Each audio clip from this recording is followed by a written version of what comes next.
Bonjour à tous, soyez les bienvenus sur France 3 Languedoc-Roussillon. À la une de l'actualité aujourd'hui, la suite de notre feuilleton sur les ondes. Hier, nous avons vu que des riverains de Nîmes s'inquiétaient des effets des ondes sur leur santé.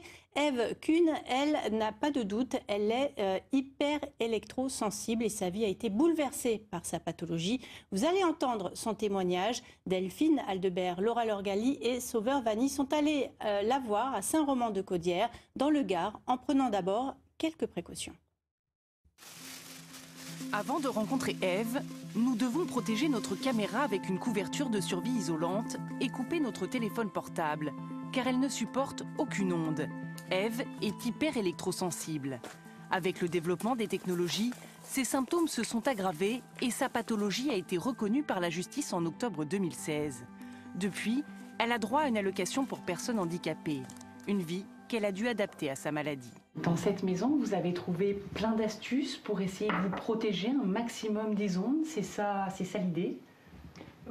Quelques astuces, il a fallu se débrouiller pour se passer de la plus grande partie des objets domestiques habituels. Voilà. On est habitué à la pénombre aussi. On n'a plus les besoins habituels d'avoir beaucoup de lumière. Comment vous faites en fait pour les appareils électroménagers? C'est réduit au minimum. Là on a le compteur électrique, donc voilà, donc avec tout est disjoncté, vous voyez, tout est en bas, sauf celui-ci qui est le frigo. On va enclencher la machine à laver spécialement pour le temps de faire une machine à laver. Mais si je ne suis pas bien, on ne fera pas de machine à laver ce jour-là. On est en permanence en train de venir tout le temps actionner selon les besoins. Je suis gravement malade, je suis intolérante aux ondes. C'est une intolérance comme une intolérance au gluten. Et les répercussions sont vraiment très graves pour moi.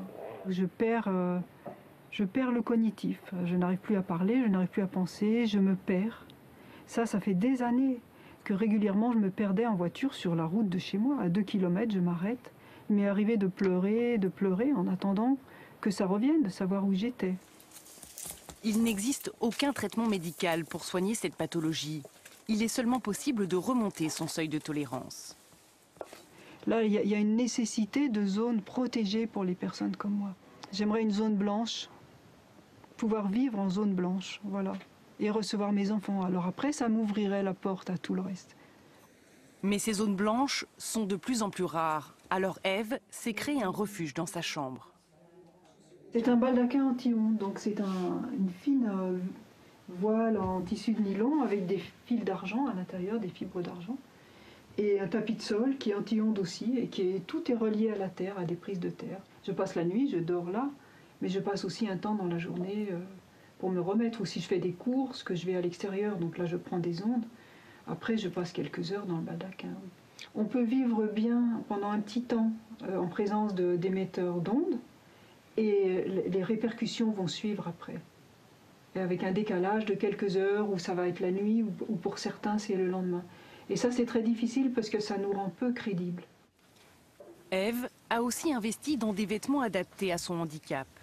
J'ai une burqa, j'ai un casque avec une grille, que j'ai essayé au début, j'utilisais ça pour faire mes courses, mais c'était un cauchemar. Sur le plan social, c'est horrible. Avec les années, on finit par vivre complètement à l'écart du monde. Donc ça, c'est une souffrance.